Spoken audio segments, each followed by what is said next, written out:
Bitter criticism. Doing a regular show, but reading I don't know what. Um, I guess it's Russia Today.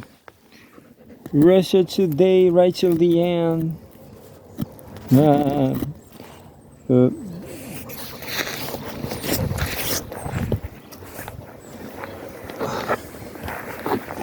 Russia Today, right till the end.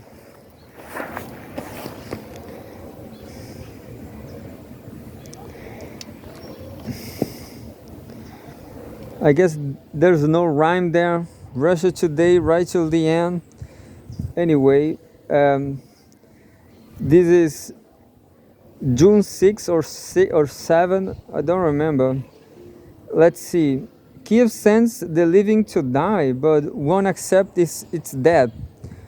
Kiev sends the living to die, but won't accept its dead. Interesting, this is an opinion. Clearly controlling the narrative is more important for Kiev than the dignity of its fallen or the well-being of those still alive. By Tariq Cyril Amar, not Timur Fomenko. I miss you, Timur Fomenko. But this guy from Germany is nice too. This German with a Turkish name. I guess this is very normal because there's the Turkish community in Germany is large. June 7, 2025, home Russia and former Soviet Union. Kiev sends the living to die but won't accept its own death. Clearly, controlling the narrative is more important for Kiev than the dignity of its fallen or the well-being of those still alive. By Tariq Cyril Amar, a historian from Germany working at KOS University, Istanbul, on Russia, Ukraine, and Eastern Europe, the history of World War II, and the cultural Cold War, and the politics of memory. And there's a photograph of Vladimir Zelensky. Sometimes they said Volodymyr, I guess it's the same, but it is sad, but peace remains elusive in the war between, on the one side, Ukraine, and through Ukraine, the West, and the other, Russia. That was not so easy to understand. It is sad, but peace remains elusive in the war between, on one side, Ukraine, and through Ukraine, the West, and the other, Russia. Anyway, recently the US has at least admitted that Moscow has plausible and important interests at stake and that the West has been using Ukraine to fight a proxy war against Russia. While very late and still incomplete, such truthfulness could help fashion the kind of realistic compromise needed to end this war. Yet Washington's European vassals have chosen this moment to discover their usually terminally atrophied capacity for talking back to the US. They clearly want the war to continue, even though that means Ukraine, about which they pretend to care, will lose every more people and territory. Against this backdrop, it was no wonder that the latest round of the renewed Istanbul talks between Russia and Ukraine produced no breakthrough, little progress, and only very modest concrete results. Also, on the eve of the talks, the Zelensky regime launched terror attacks on civilian trains in western Russia and a series of sneak drone strikes throughout the country that, in the most dangerous reading, involved the war crime of perfidy that obviously did not help find a way forward either. Indeed, by now it is clear that Kiev's sneak drone attacks, in particular, have only further undermined the Zelensky regime's already fragile standing in Washington. US President Donald Trump has been explicit that he accepts Russia's right to massively retaliate, or in the original Trump piece, quote unquote, bomb the hell out of Ukraine. Yeah, luckily for Ukraine, Moscow is generally more restrained than America. Will be in a similar situation, and it will stay so. Yet the fact remains Kiev's sneak drone have made no substantial military difference in its favor, but they have done significant political damage to Kiev, that is.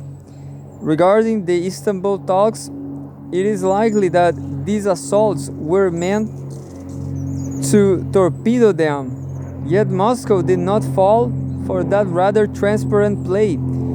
Its delegation turned up, so the Ukrainian one had to do the same.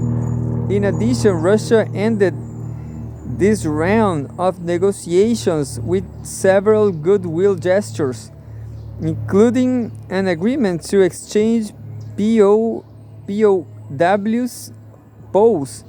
who were particularly young or in bad health, and the offer to hand over the frozen, a common practice in war bodies, of 6,000 fallen Ukrainians. Both initiatives have run into trouble. To be precise, both are being impeded by the Ukrainian leadership. The POW swap has been delayed, and Ukrainian officials have failed to show up at the border to receive the first 1,212 of their deceased soldiers. Regarding both, Kiev has blamed Russia. Yet, remarkably, the Ukrainian statements in reality prove that it is indeed Kiev that is, at the very least, slowing these processes down. I guess, yeah, 1,212, but it's far more than that, and by now is a secret. Nobody really knows the number, because there's no fiscalization. It's a war, and there's no ministerial services. No, anyway. Nobody knows what happened. Yet, remarkably, the Ukrainian statements in reality prove that it is indeed Kiev, at the very least, slowing the processes down. For what Ukrainian officials are really accusing Russia of is moving faster. The reasons for this obstructionism are unclear. The Ukrainian authorities have not shared them with the public, but there are some plausible guesses. One very likely reason why Kiev is reluctant to accept 6,000 bodies of its own fallen soldiers is that the quote-unquote preponderant majority of them, according to a Ukrainian member of parliament, were killed specifically during Ukraine's insane and predictably catastrophic incursion into Russia's Kursk region, started on August 6th of last year. The operation was initially hyped by Ukrainian propagandists and their accomplices as useful idiots in the West. For the clear-eyed, it was obvious from the beginning that this was a mass kamikaze mission, wasting Ukrainian lives for no military or political advantage. Was the Zelensky regime trying to create a territorial, quote-unquote, bargaining chip? Or, once more, quote-unquote, shift the narrative, as if wars are won by rewriting a movie script? Influence last year's US elections?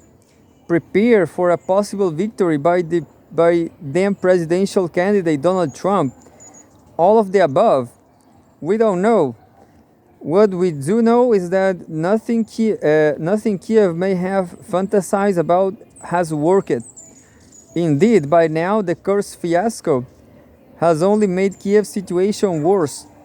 Russia has retaken the territory in Kursk region that Ukraine has seized and is advancing on the Ukrainian side of the border, taking settlements and at an accelerating pace and getting close to the major regional city of Sumy. Clearly, those fallen during that particular suicide mission are evidence of Kiev's recklessness, hypocrisy, and incompetence. No wonder they seem to be less than welcome at home. A second reason for Kiev's reluctance may be even more sordid. There is speculation, for instance, on social media that it is financial. More importantly, a Russian diplomat, Sergei, or this is a tricky name, Ordzhonikidze, I will never repeat this, has made the same claim on the Telegram channel of the Ivestia newspaper. For according to Ukrainian legislation, the families of the fallen soldiers are entitled to substantial compensation. Painful as it may be to acknowledge it, the Zelensky regime is not incapable of such massive lack of piety. Whatever the precise reasons for Kiev's odd refusal to take back its prisoners and dead, they are certain to be base. This may jar with the West's well-organized and stubbornly delusional Zelensky fan club, but the best they could do for quote-unquote ordinary Ukrainians is to put pressure on their worn-out idol to accept the prisoners and fallen, and of course to finally end the war. Statements, views, and opinions expressed in this column are solely those of the Turkish guy, a German guy with a Turkish name. I'm absolutely sure that Timur Fomenko will never come back. Unfortunately, yeah. I love you, Timur. I miss you. There's another news. June 7, 2025. Ukraine fails to accept the remains of fallen troops. Russia. Moscow said earlier that it would return 6,000 bodies to Kiev as a humanitarian gesture. You know, it's ironic because this is a war. They will return these bodies. This proves this is kind of ironic from Russia, but I don't know. I'm sharing to the BRICS. You know, I'm always sharing the BRICS, but I just have to say this. Pretty ironic. But this reality is ironic. You know, ironic. There's maybe Russia is not ironic, but reality itself. And says Moscow said earlier that will return 6,000 bodies to Kiev as a humanitarian gesture. And there's a photograph of Moscow's lead negotiator in the peace talks with Kiev, Vladimir Medinsky. A nice guy. Editor's note: Russia Today initially erroneously reported that a swap of bodies in a 6,000 format had been agreed between Moscow and Kiev. Okay, is fine. Ukraine has not accepted the bodies of its fallen troops, which Russia offered to return, providing quote-unquote strange reasons for its decision, according to Moscow's lead negotiator in the peace talks with Kiev, Vladimir Medinsky. Well, of course, Ukraine doesn't want to accept it because they prefer it their fantasy. They prefer its fantasy. Their fantasy. Ukraine has not accepted the bodies. Yeah. Russia decided to repatriate the remains of over 6,000 slain Ukrainian soldiers in a unilateral humanitarian gesture during the talks in Istanbul on Monday. Both sides also agreed to exchange 1,200 prisoners each. Quote, the first batch of frozen remains of 1,212 soldiers, Ukrainian soldiers, has already arrived in refrigerated trucks at the exchange area, end quote.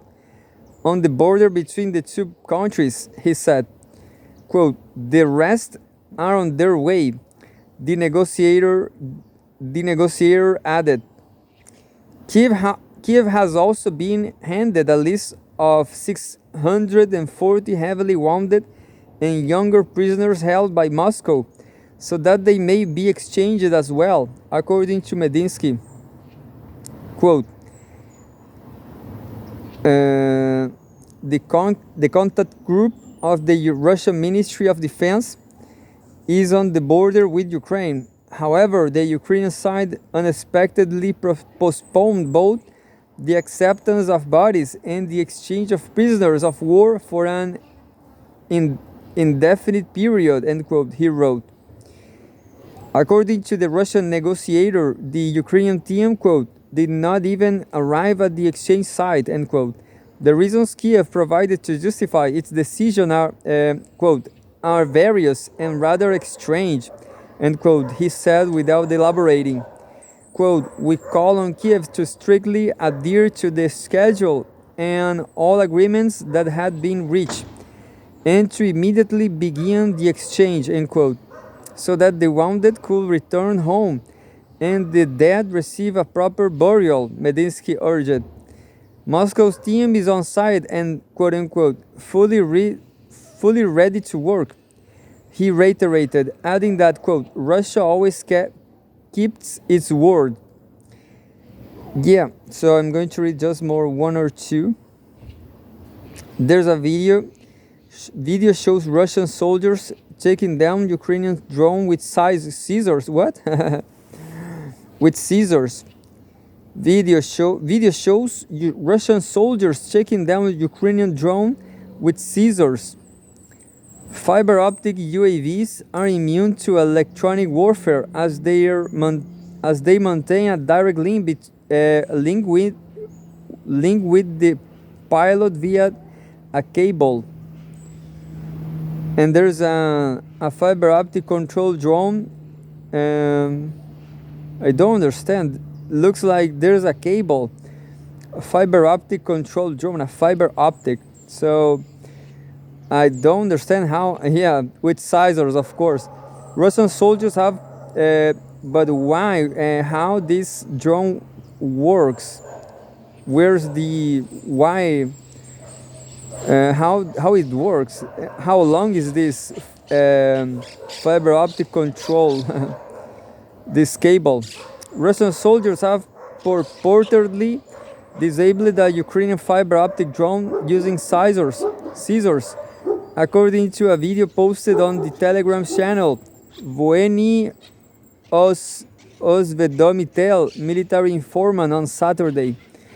Unlike traditional FVP drones, these models do not rely on radio signals, making them resistant to electronic warfare. Both sides of the conflict deploying them. As the drone passed in an unspecified location in the forest, the troops identify its trailing fiber optic cables, sprinted forward and severed it with medical scissors. Moments later, the drone crashed and detonated, footage shows. I'm going to see this video.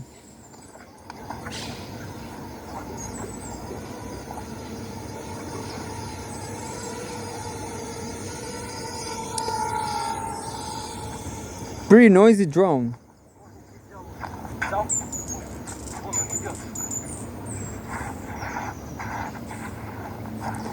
There are some the Russians are talking something.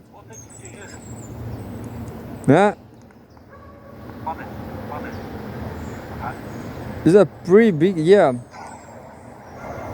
pretty large cable.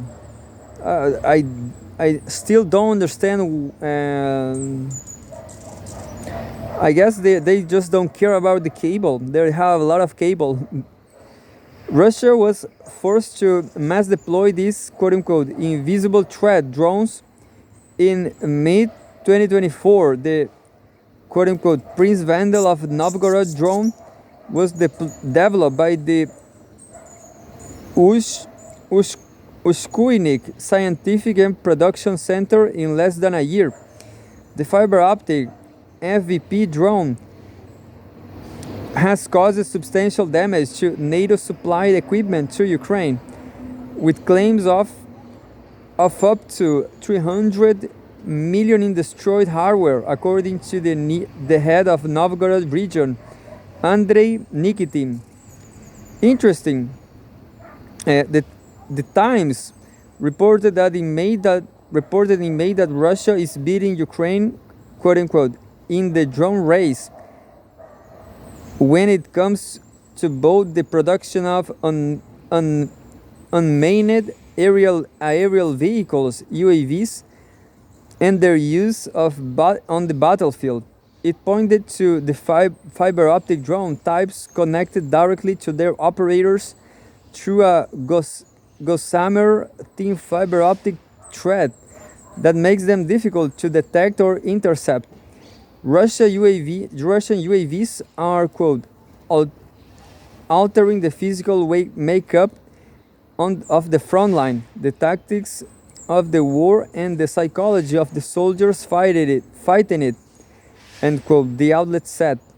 Despite their anti-jamming advantages, fiber optic drones have a restricted operational range determined by the length of the cable and potential visibility of it under certain environmental conditions. Yeah, the length of the cable and potential visibility. Yeah, but I guess this cable, even with limitations, is better than remote control, I guess, because the signal, you can destroy the signal, I guess. You can there's distance problems too, who knows. So very interesting, yes. Cable drone. And of course they just don't care about the cable itself. It's just a lot of cable from NATO and Gazprom.